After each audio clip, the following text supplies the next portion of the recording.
Hey everyone, we are in part 2 about blood.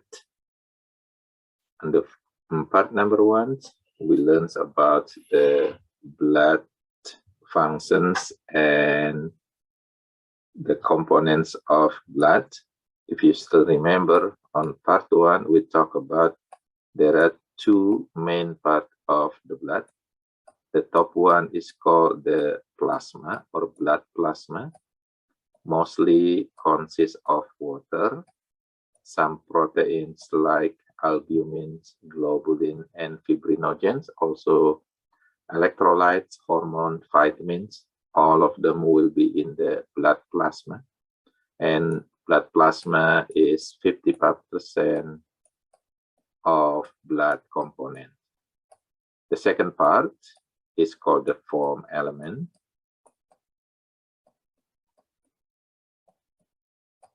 Okay, so the form element is actually blood cell, which consists of red blood cell, white blood cell, and the platelets. So for part 2 today, we will learn about the form element first. Okay, after that, we're going to learn about the blood plasma. The form element is 45% of the blood components. Okay, so again, the form elements is actually the cell, okay, cellular components of the blood. And the forms elements or the cellular components of the blood consist of three main types of cell. The first one, of course, is the red blood cell. The scientific name is erythrocyte. And this red blood cells is more than 95% of the cellular components. This is the reason why you see the blood color is red, because mostly consists of the color of this erythrocyte or red blood cell. And this red blood cell main function is to transport oxygen. Just remember, oxygen is the most important molecules in our body. We need this oxygen in every cell in order to perform their function. Now, the second type of cellular components or the form elements in the blood is called the thrombocyte or platelets. Okay, thrombocyte is about maybe 4% as a blood cellular component. And the main functions of this thrombocyte or platelet is for protections against loss of blood. Like, for example, during bleeding, these platelets will help us to coagulate or to clot the blood, okay, to stop bleeding.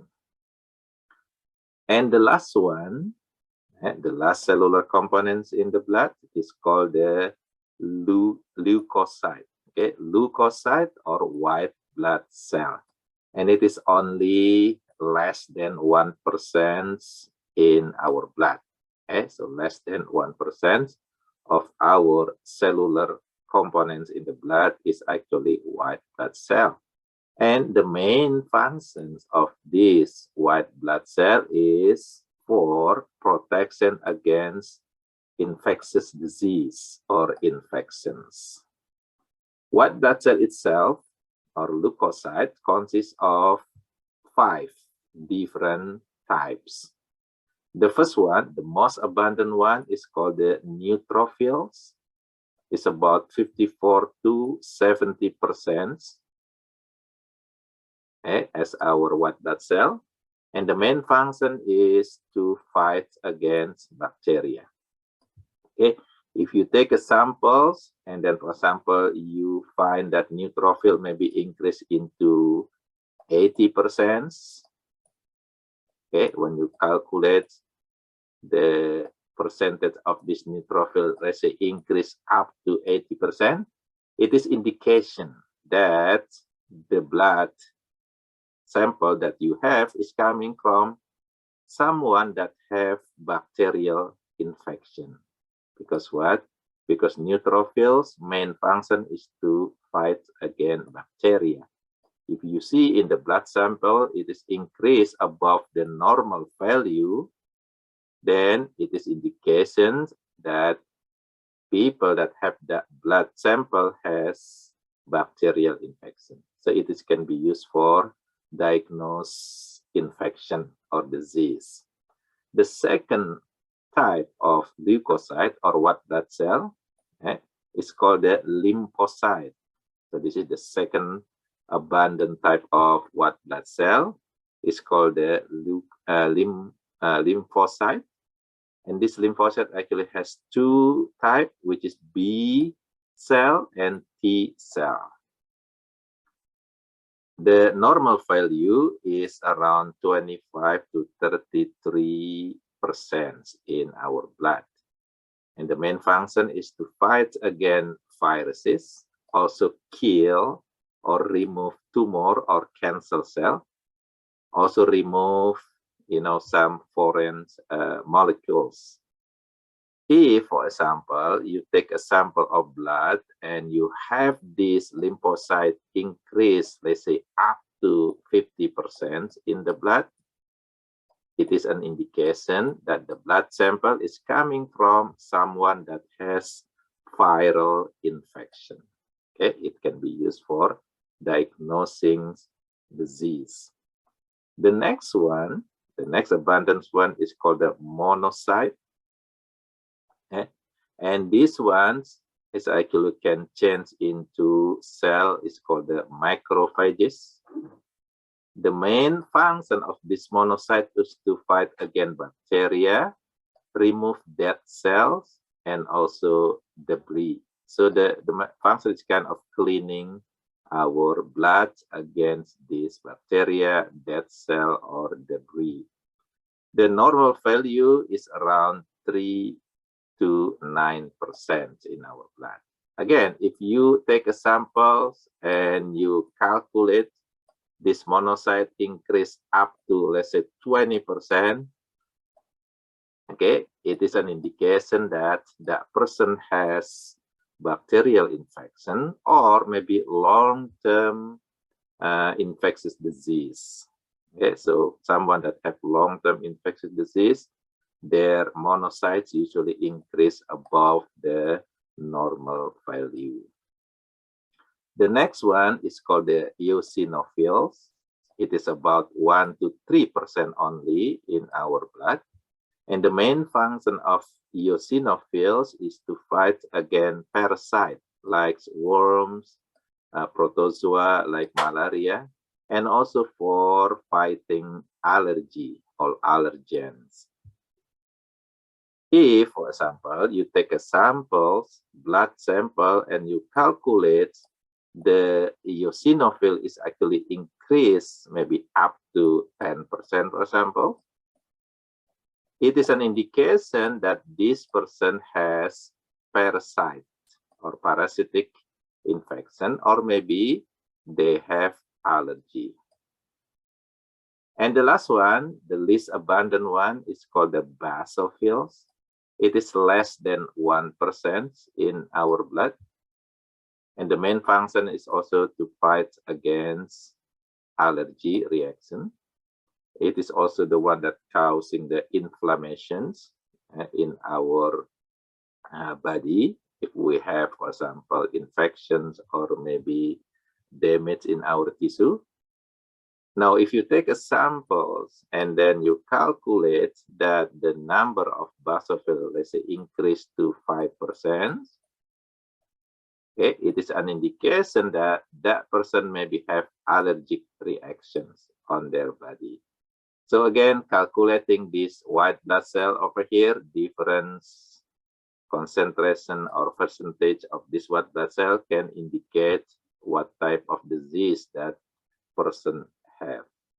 So again, this is the type of white blood cell based on the abundancy. The most abundant one is neutrophil, lymphocyte, monocyte, eosinophil, and also the last one is basophil. So the easy one to remember the order is just remembering this mnemonic. Eh? N, we can use just the first letter N, L, M, E, and then B. Eh? So I usually use this to remember. So N, we can say never let monkey eat banana. So never let monkey eat banana. So by remembering that order, then we can relate to the name of the abundance white blood cell in our body. So never neutrophil let lymphocyte monkey monocyte eat eosinophil banana basophil. Okay, now where that blood cell is coming from. Okay, remember all blood cells are made in our organ is called the red bone marrow. Right? And this red bone marrow is located in our bones. So in the bone tissue. So the bone tissue, especially part is called the red bone marrow, is the place to produce all type of blood cells. Red blood cell, white blood cell, and also platelets. All of them are produced in the red bone marrow. Now, in the red bone marrow, we have the stem cell. It's called the pluripotent stem cell or hemocytoblast. So this one stem cell can produce these different type of blood cell over here. This is the reason why it's called the pluripotent. Pluripotent means a stem cell that can make several type of other cell. Okay, so from these pluripotent stem cells located in the red bone marrow, then it can be divided into two types of stem cell, myeloid stem cell and lymphoid stem cell.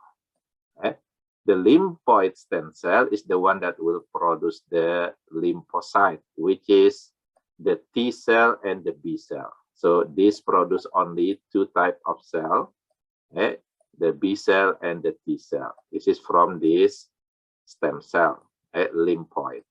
The myeloid stem cell is produce the other type of white blood cell.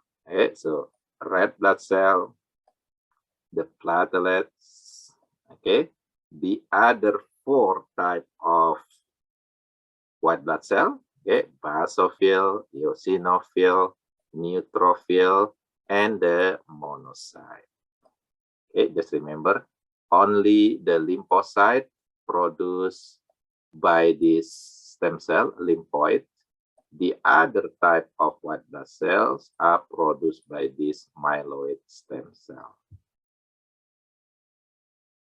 Now we start with the first type of blood components or the form element, which is the red blood cell. Again, this is the most abundant cells in our blood, accounting about 95 to 99%. So there are a lot of red blood cell in our blood. If you see under the microscope, it looks like this. Look like a disc. It's called a biconcave disc, which is thinner in the middle. So the middle is thinner. The outside is thicker. So thinner in the middle, thicker in the outside part. So this is the red blood cell if you see under the microscope. It's also known as erythrocyte. So this is the scientific name, erythrocytes. Consists of 1/3 of hemoglobin. So mostly the inside part of this red blood cell consists of protein. It's called the hemoglobin or HB. So a lot of hemoglobin. Now, what's the function of hemoglobin? This is actually the one that binds the oxygen, the one that carry the oxygen. And just remember, the red blood cell do not have nucleus. Okay, so red blood cell does not have nucleus. It means that their life is actually short term only. So each red blood cell maybe only live for about 120 days. Okay, about 120 days only, 100 to 120 days. So it means that the red blood cell has to be made all the time. Okay, every 120 days, one red blood cell will be broken down and the other one will be produced. Okay, so they do not have nucleus. They carry oxygen by this protein. It's called the hemoglobin or HB. Okay. Oxyhemoglobins, it means that hemoglobin that carry oxygen. Usually this is located on the blood vessel that go to our tissue. Okay, tissue. Okay, so this oxyhemoglobin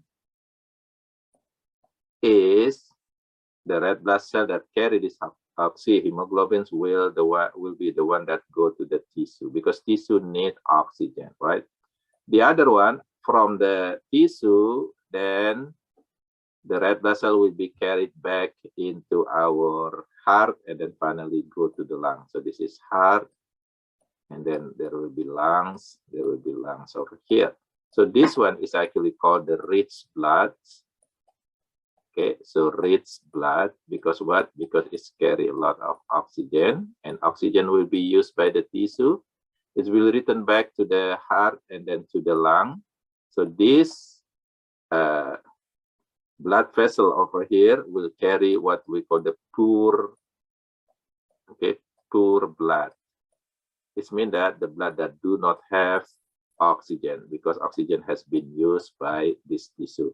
It will be returned to the lungs, and the lungs will give more oxygen to this blood, and then finally go to the heart, go back again to the tissue. Okay, so there are two types of red blood cell. The one that carry oxygen is called the oxyhemoglobin, and the one that do not carry oxygen, which is coming from the tissue, is called the deoxyhemoglobin. So no oxygen, poor blood.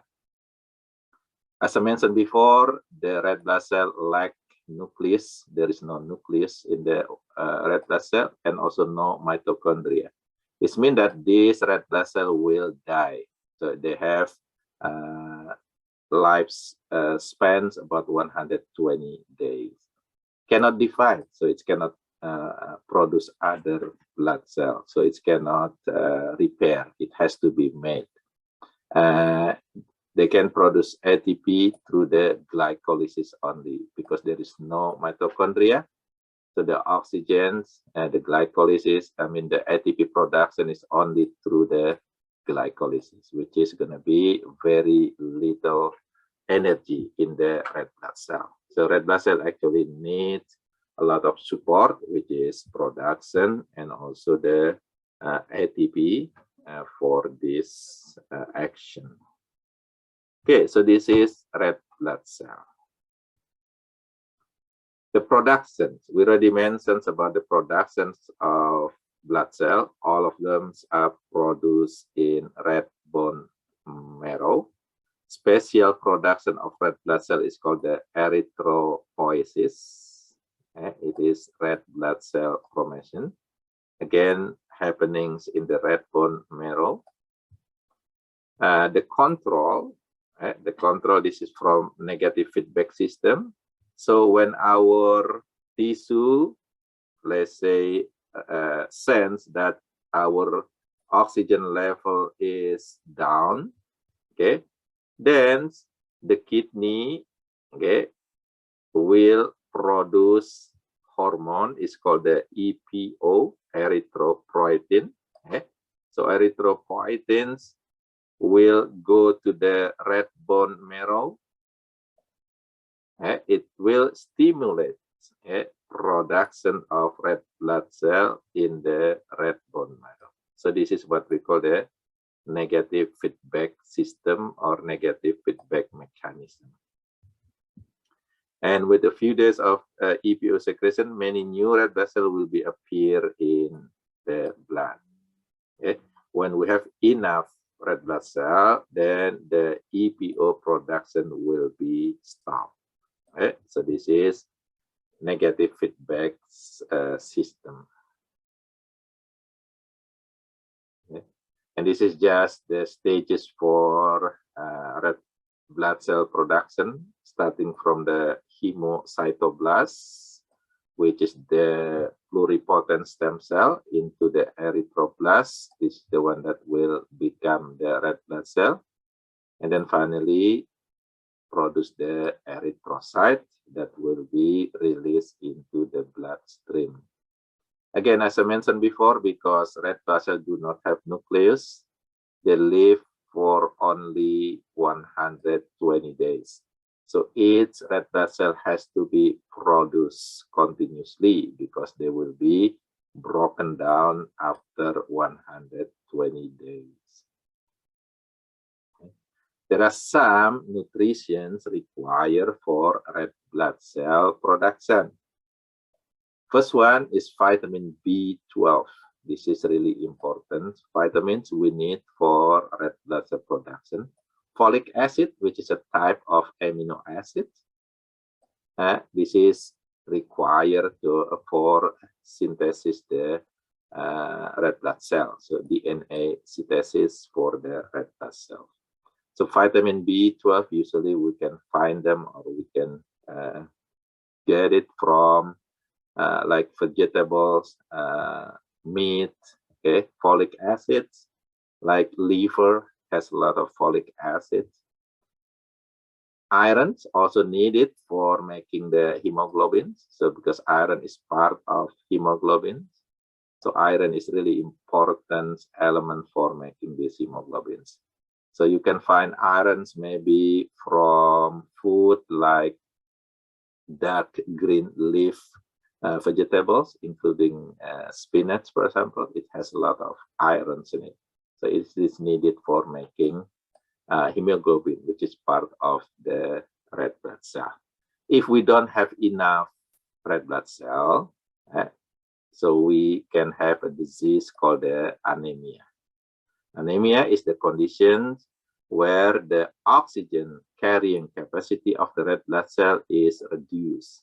Okay, maybe because of reductions of hemoglobin due to the iron deficiency, for example, or maybe because of the reduction of red blood cell production due to maybe deficiency of vitamin B12, folic acid, for example. Okay, so this is the productions and control of red blood cell. This is in the diagrams. Remember, this is made from a negative feedback system. So when our system sends low blood oxygens, okay, like for example, our tissue have difficulty to get the oxygen, then we sense this one. And this will give the information to liver and the kidney. Okay. So in the kidney, okay, kidney will produce hormone, is called the erythropoietin. Okay, and then erythropoietin will go to the bloodstream and finally reach the red bone marrow, which is part of bone tissue. And this is the place for making blood cell, including the red blood cell. And because EPO or erythropoietin reach the red bone marrow, it will stimulate the production of red blood cell. And then the red blood cell that is produced from this red bone marrow, okay, will go to the bloodstream. If the production is enough, it actually will give inhibitions to the kidney. So the kidney will stop producing the erythropoietin because we have enough oxygen, we have enough red blood cells in our circulation. So this is what we call the negative feedback system. Okay, so negative feedback system, which is the response increase of red blood cell production is because of the stimulus sends the decrease of red blood cell in our system. So when the stimulus decrease, the response increase. And this is again what we call the negative feedback system. As I mentioned before, there are several substances that is needed for red blood cell production. The first one is vitamin B12. This is required for DNA production in the red blood cell. And these vitamins B12 is absorbed from the food that we eat in the small intestine, and the function is for DNA synthesis. Iron also absorbed from the small intestine, is actually coming from our diet mostly, and this is the one that used for hemoglobin synthesis.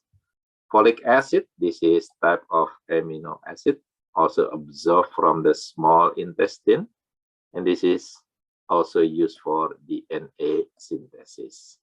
Okay, so in our diet, we need these resources in order to produce the red blood cell.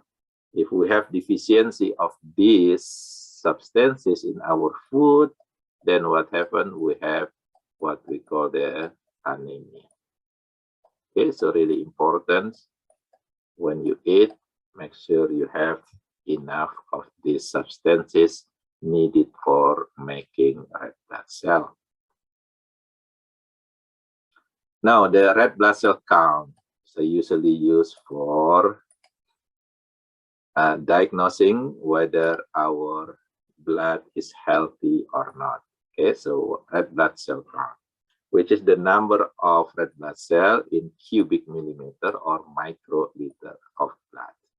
And this is the normal or healthy range for red blood cell counting. So you take sample, you can count it using special counter.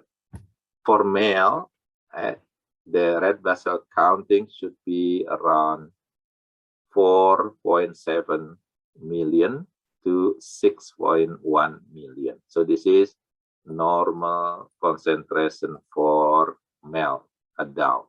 Okay, for female adult, the concentration of red blood cell, the normal is a little bit lower than male, which is around 4.2 million to 5.4 million.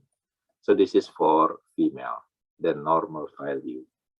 For children, and the normal value is about 4.5 million to 5.1 million red blood cell per microliter. So this is normal value for children. If, you know, in the samples they have lower than this value, then this is an indication of, again, it's called anemia. Okay.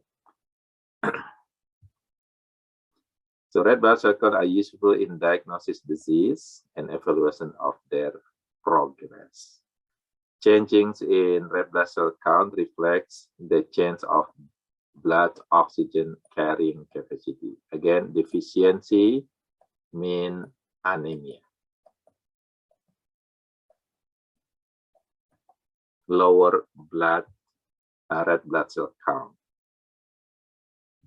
There is another way to diagnose the healthy condition by using red blood cell, using a value is called the hematocrit.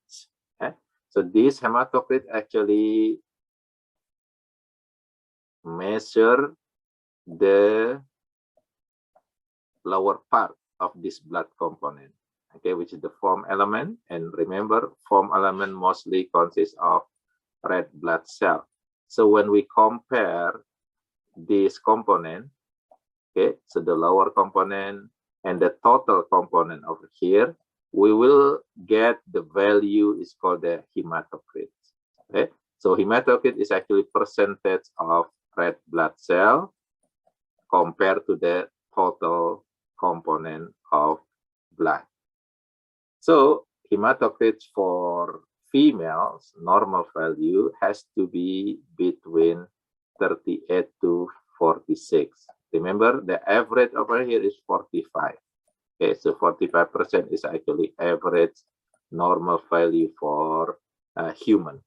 For female, about 38 to 46, average 42. So female, normally, if it is healthy, they have about 42% of this red blood cell. It's called the hematocrit. So this is hematocrit value, 42% for female. For males, the range for normal value between 40 to 54. So it's higher for male, right? Average about 46. Okay, so healthy male will have hematocrit, it's called HT. Okay, so HT value for male is average 46. This is a healthy normal hematocrit value for male. If a male or female have lower than this lower number, let's say female only have 35% of hematocrit, the male only maybe have 38% of hematocrit, then this is an indication of anemia. So this individual have anemia, not enough red blood cell or not enough hemoglobins that carry the oxygen. And then if, for example, this female has the hematocrit value up to 50%, okay, or male over here maybe up to 60% hematocrit, okay, so this is indication that that person has condition is called the polycythemia. Polycythemia means it has too much red blood cell in the blood, and usually the blood become stickier. It's causing dehydrations and maybe this too much red blood cell can cause the blood become stickier, and it's going to be more difficult to circulate. There are some athletes maybe using the blood doping. They actually injecting the blood to their system. It might or it can cause this polycythemia.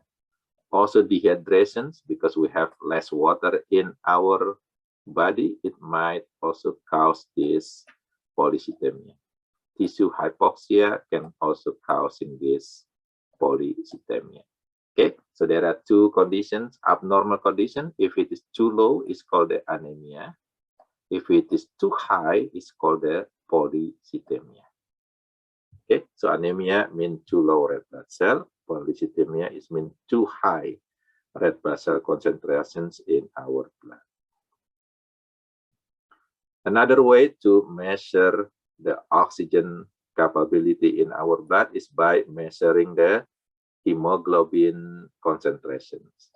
Remember, red blood cell, 1/3 of red blood cell is actually filled with the hemoglobin. So we can calculate the concentrations of hemoglobin in this red blood cell. The normal range, so there is a special equipment to measure this hemoglobin. The normal range for female is 12 to 15.5. Okay, so that's the normal value for female, healthy female. Okay, for male, between 13.5 to 17.5 hemoglobin. This is normal range for male. So if they have it this range, they are healthy, okay, considering the hemoglobin value. If they have less than this value, less than 12 for female, for example, less than 13.5 for male, then they have indication of anemia. It's not enough hemoglobin. to carry oxygen. Okay, so now this is this table showing you type of anemia. Okay, so anemia basically mean you don't have enough red blood cells or hemoglobin or hematocrits. Okay. Decrease red blood cells in number, okay, maybe due to hemorrhage. Hemorrhage mean bleeding, maybe like accidents can causing us to be bleeding. It's of course it will decrease the number of red blood cells, and at the end it will of course causing this anemia.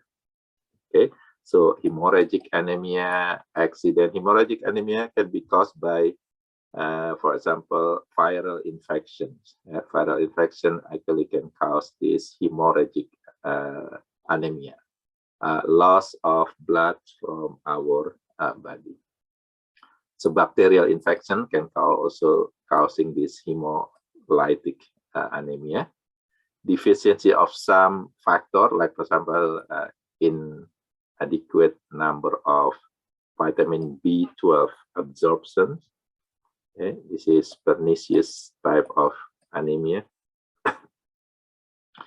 Destruction of bone marrow, maybe by radiation. Someone have maybe cancer, they have radiation.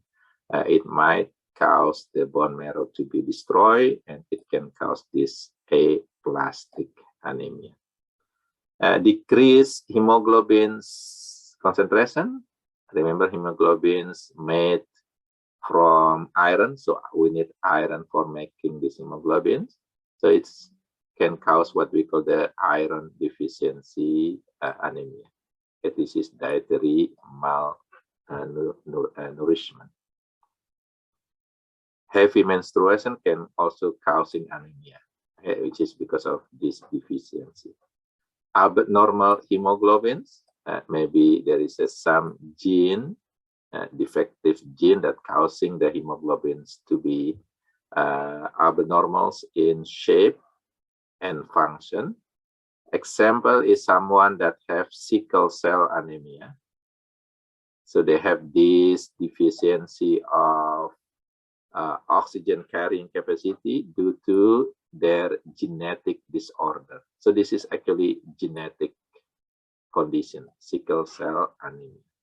Another ones that causing by the genes abnormality is called the thalassemia. So thalassemia, sickle cell anemia, this is due to the abnormality of gene that produce or control the hemoglobin production. I just want to show you how it look like under the microscope. This is iron deficiency anemia. So the red blood cell is abnormal, it's bigger, but you know they have less capacity of carrying the hemoglobin. This is a sickle cell anemia. If you see this red blood cell, it's not normal in shape. It looks like a crescent moon.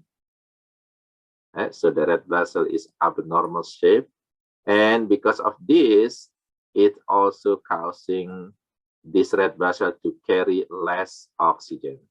So this person will have anemia. It's called the sickle cell anemia. Another problem with this sickle cell red blood cell over here that look like a crescent moon is sometimes it can clog the circulation. So someone that have sickle cell anemia, they don't only have problem with oxygen capacity, but also sometimes they have problem with the blood clogging the blood vessels.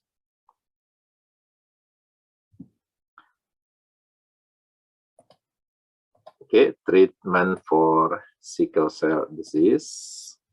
So remember, this is caused by genes abnormality. So this genetic disorder. There is a mutations in the DNA which code for this abnormal structure of red blood cell.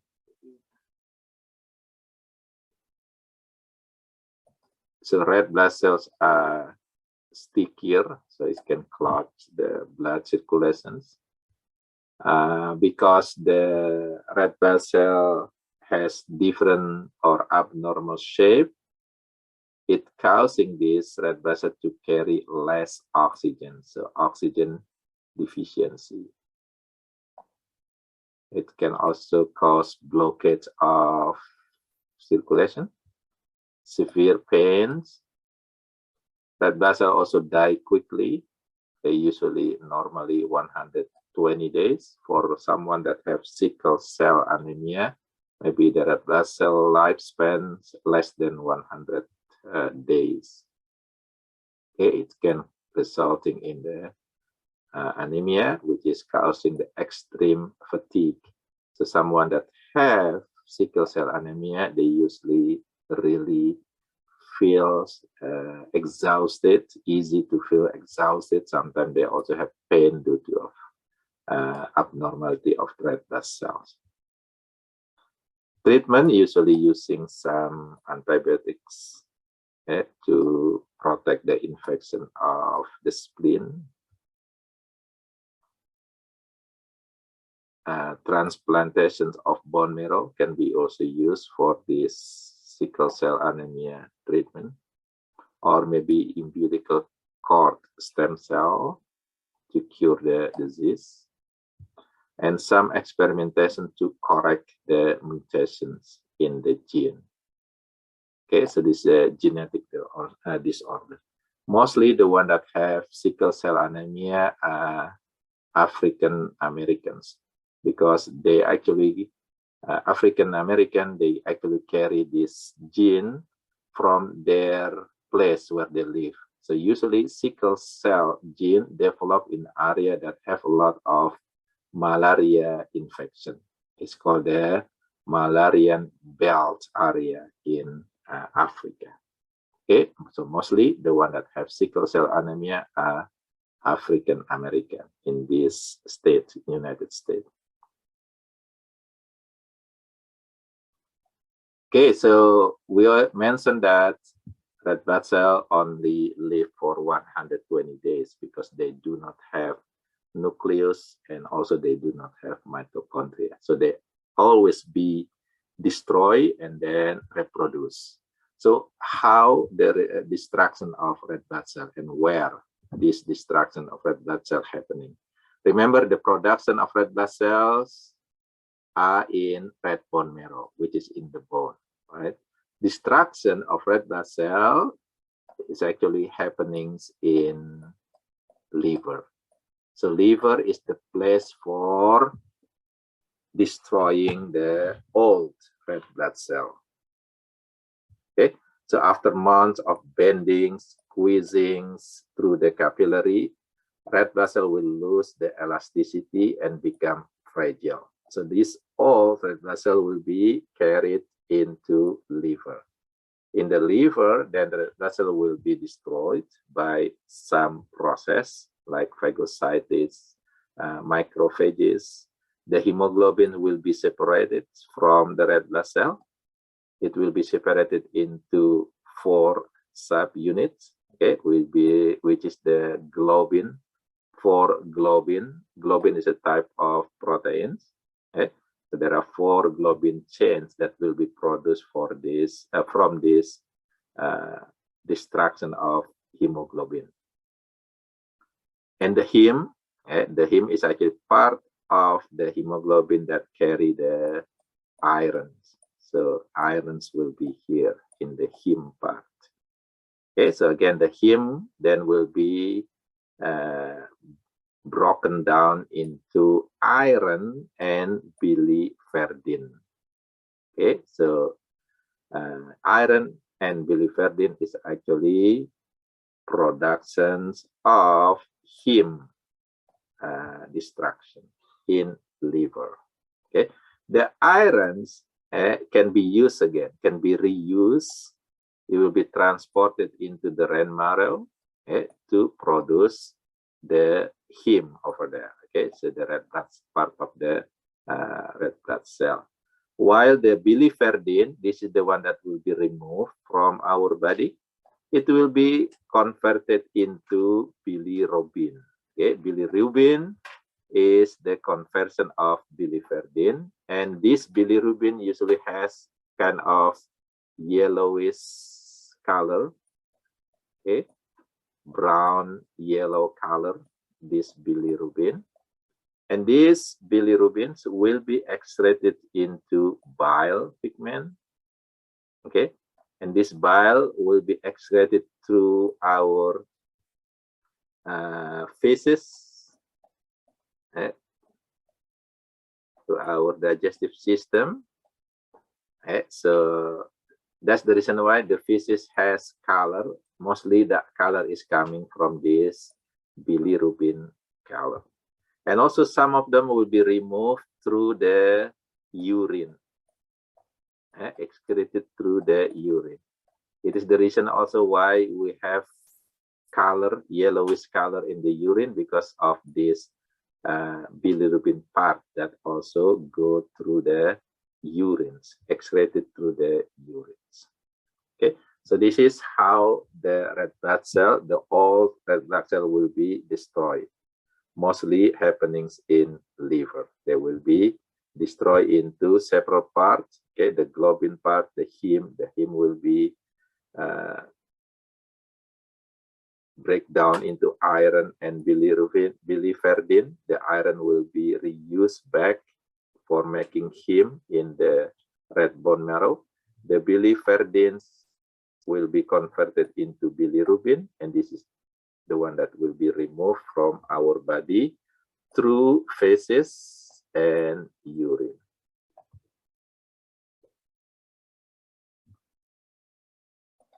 Okay, this is similar things, which is stages of this red blood cell destructions. Okay, so old red blood cell then will be delivered to the liver. And then in the liver, spleen and liver, it will be broken down into several parts. The hemoglobins consist of heme and globin. So globin will be reused. The heme will be destroyed into irons, or broken down into iron and biliverdin. Irons will be reused for making heme. It will be delivered back into red bone marrow. The biliverdins will be converted into bilirubin, and this part of biliverdin and bilirubin will be secreted into bile, which will be removed through the feces. Some of them will be removed through the urine. The globin part also broken down into amino acids and will be metabolized by the macrophages and releases into plasma. Some of them will be reused for making red blood cells, will be delivered into the red bone marrow. Okay, this is another diagrams of life cycles of a red blood cells. Let's say start from number 1 over here. Okay, so nutrients needed for making red blood cell will be absorbed from the intestine. So this is including vitamin B12, iron, folic acids. It will be taken from our diet in small intestine. Then it will be carried as a nutrient into our blood, will be absorbed by the blood. It will be carried into the red bone marrow, and this is become the resources for making red blood cell. Okay. So then red blood cell will be made, will be delivered into circulations. Okay.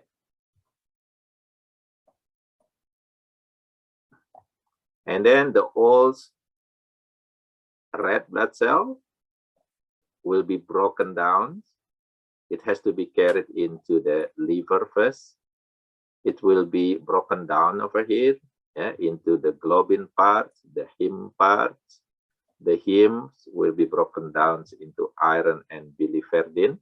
The biliverdin then will be converted into bilirubin, and these bilirubins will go as a bile component that will go to our GI tract, and then it will be removed through anus as a feces.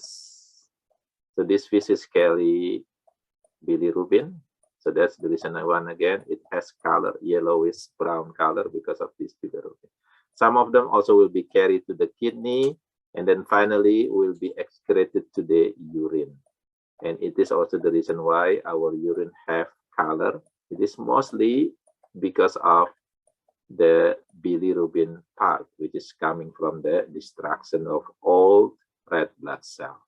Okay, and the irons can be using back for making the heme in red bone marrow, and also some of them can be used for other organs like muscle. This is showing us the structure of hemoglobin. So hemoglobin is actually consists of 4. Okay, there are 4 chains of amino acid. Okay, so globin amino acid. There are 4 of them, and each of these 4 globin chains connected by iron molecules. So you see these iron molecules over here. So there are 4 iron molecules in each hemoglobin. So the iron is actually the one that binds the oxygen. So the heme molecule that consists of this iron is the one that binds the oxygen. So from this, you can see that each hemoglobin, okay, can bind or carry 4 oxygen. Okay, so each hemoglobin can carry 4 oxygen, and we have million of hemoglobin in each red blood cell. So it means that there are million of oxygen carried by red blood cell. So this is showing us the structure of hemoglobins. It consists of 4 globin protein, and also it shows us that there are 4 iron that connect each globin molecule. Iron, or the heme, is the one that carry oxygen. Therefore, each hemoglobin can carry 4 oxygen. Okay, I think we're done with the red blood cell. Now we go to the next form element or cellular component, which is the white blood cell. Okay, so white blood cell or leukocyte, the main function is protects against disease, infectious disease. These leukocytes also have limited lifespan, but it is actually longer than red blood cell. So they have also be replaced or made in the red bone marrow. It's the same place for making red blood cell. Okay, it's made in red bone marrow under the control of hormones. Okay, there are hormones called the colony stimulating factor, is the main hormones that control white blood cell production. And we know there are 5 types of white blood cell. Okay, based on the abundancy, remember, never let monkey eat banana. Neutrophil. So if we start from the most abundant one is neutrophil, then lymphocyte, monocyte, eosinophil, and basophil. That's based on abundancy.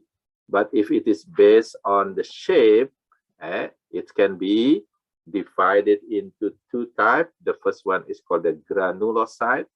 Granulocyte means it has granule. It has look like a sand-like structure inside the cell. That's granule. Okay. There are 3 of granulocyte: neutrophil, eosinophil, and basophil. So all of them end with phils. Phil, it means that it has granule. Neutrophil, it is neutral. It means that the granule is smaller. It's a really small granule and neutral in color. Eosinophil, it has red, okay, red granule. Eosin is actually mean red, okay, so red granules. And then baso mean blue, so basophil will carry the blue granules. So as you see over here, it's carry blue granules and causing the cell is look like all blue in color. You don't really see the nucleus because the nucleus color under the microscope is also blue. So it's covered by this blue granule for the basophil. The second type is called the agranulocyte. So A means no. So no granules is clear. You don't see the granules in this white blood cell. It consists of lymphocyte and monocyte. So there is no granule. If you see monocyte, this is actually the bigger type of white blood cell. And the lymphocyte is actually the smallest type of lymphocyte based on size. Okay, so this is the division of white blood cell based on granule structure, whether there is granules or no. Okay, we start with the first one, neutrophil. Remember, based on the percentage, this one around 54 to 70% in our blood. So this is the most abundant one, right? The granulocyte with small light purple granules, kind of neutral. And this is very important. We should be able to see this nucleus over here. The nucleus is actually consists of several lobes, maybe 2 to 5 lobes. So only one nucleus, but this nucleus divided into many lobes.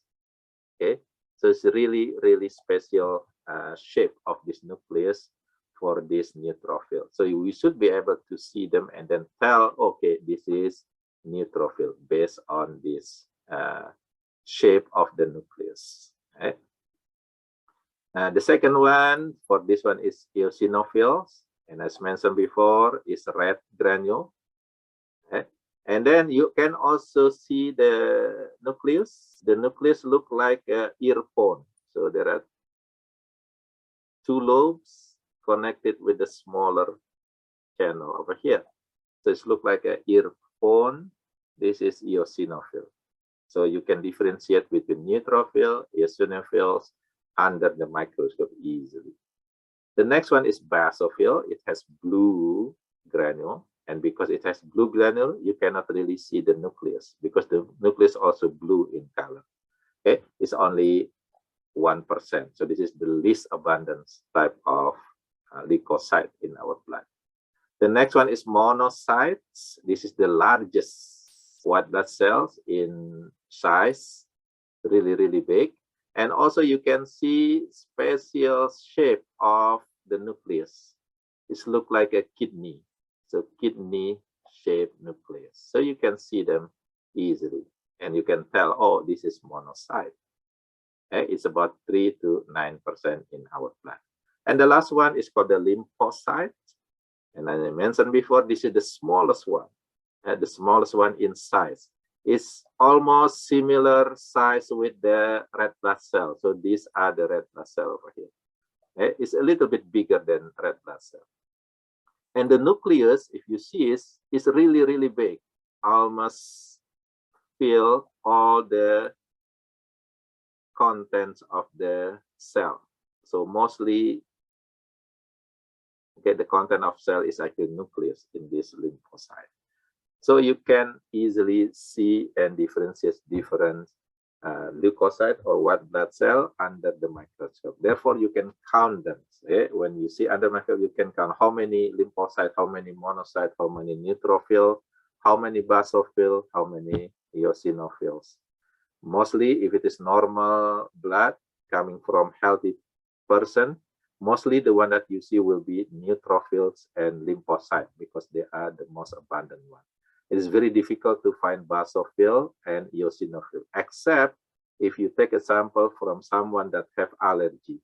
Okay, the blood of someone that have allergy might have more eosinophils and basophils in their blood sample.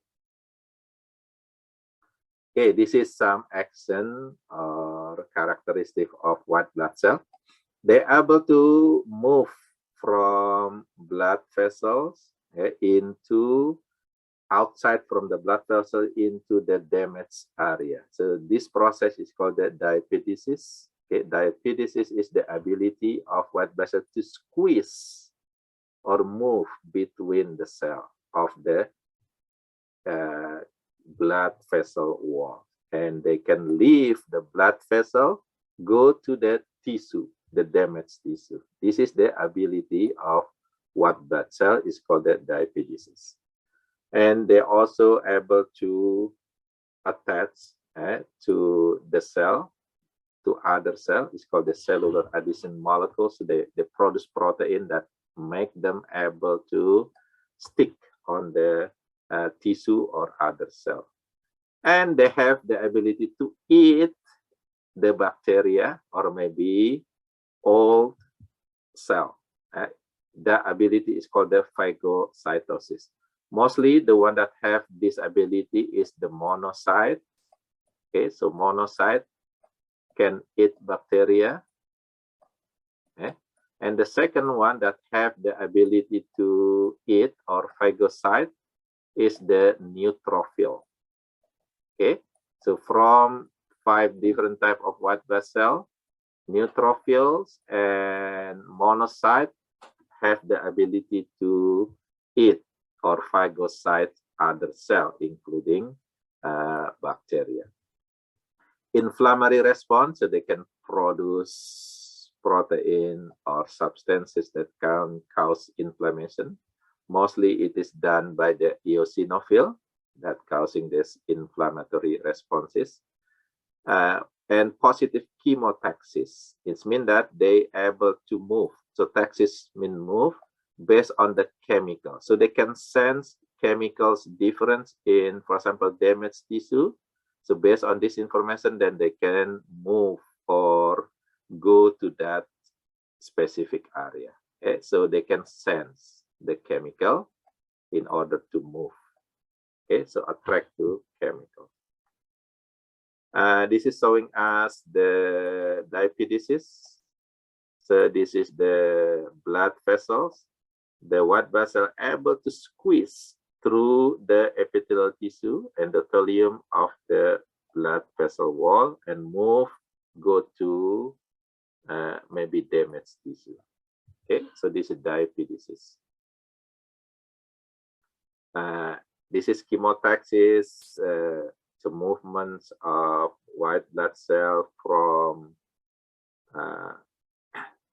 the blood vessels into the damaged area over here. So in the damaged area, like for example, if we have a splinter or something that puncture our skin, there will be a lot of blood vessel go to this area. Because what? Because this white blood cell will try to kill bacteria that maybe enter because of this skin damage. Okay. Now the counts, the normal count for white blood cells, normally for normal people, healthy people, is around 3,500 to 10,500. So this is the normal value for white blood cell. Remember, for red blood cell is about 5 million. Okay, so it's really big difference. Leukocytes.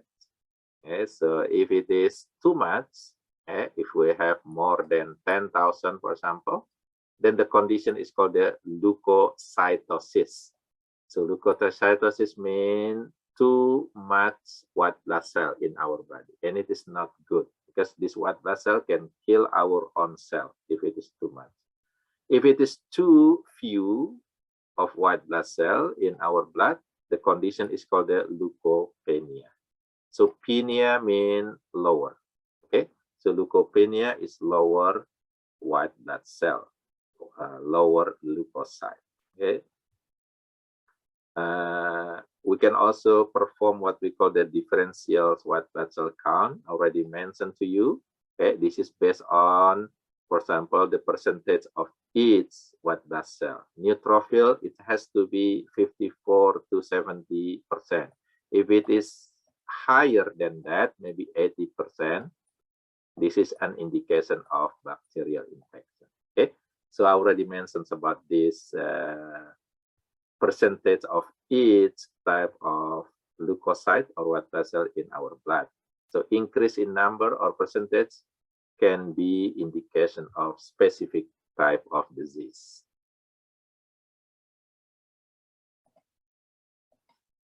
Okay, so lymphocyte, if it is too much, then it might be possible cause of leukemia, whooping cough, mononucleosis, and this is a viral infection.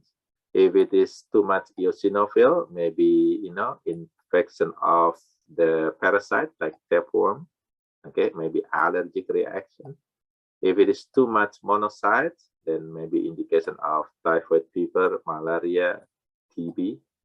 If it is too much neutrophil, it's indication of bacterial infection. If it is too few of lymphocyte, especially T helper or T cell, it is AIDS, okay, caused by the AIDS. Leukemia is a type of cancer, white blood cell cancer. Okay, this is mostly caused by too many young leukocytes in our blood. Okay, so the immature leukocyte or white blood cells in our blood, if it is too much, can cause disease called the leukemia. Maybe acute, maybe chronic. Okay, there are two types of leukemia: lymphoid leukemia and myeloid leukemia. Okay, the symptom of shows excess number of white blood cells, so too much white blood cell, fatigue, headache, nose bleeding, fever, respiratory infection, bone pains, bruisings, and bleeding. There's some treatment like chemotherapy, maybe bone marrow or stem cell transplantations. So this is leukemia. Now the last one, so this is the last type of cell or form elements in the blood, is called the blood platelets or thrombocyte. And the main function of thrombocyte is to protect against loss of blood. They are also produced in red bone marrow. Okay, the production is come from the hemocytoblast, megakaryocyte, and then finally thrombocyte, fragments of cell. They do not have nucleus because they are very, very small fragment of cell. The number is around 150,000 to 400,000. So this is the second one after red blood cell. Okay. If it is too much platelet, the condition is called the thrombocytosis.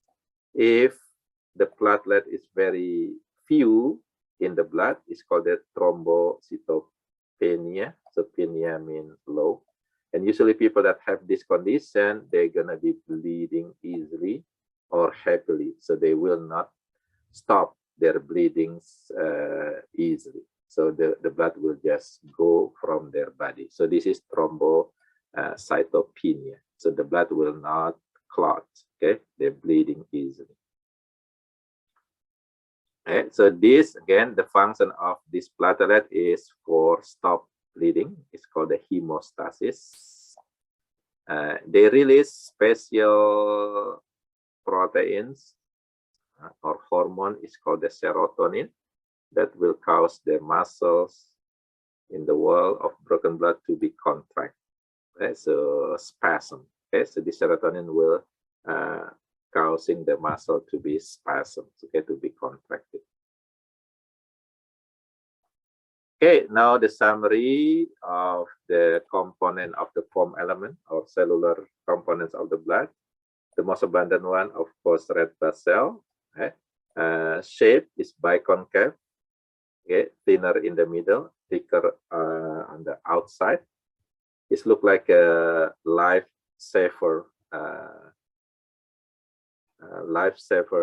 peppermint. You know, you can use for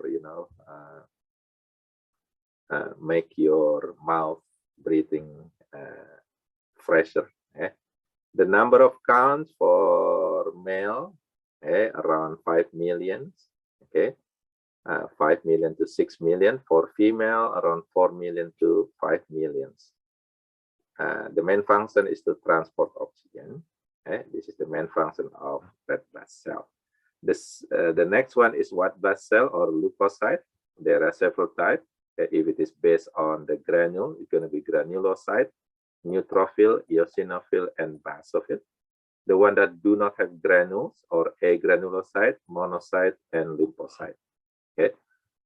The neutrophil, this is the most abundant one, so 50 to 70%, 54-70%. The main function is for bacterial infection, so fight against bacteria. This is also eat bacteria, so phagocyte.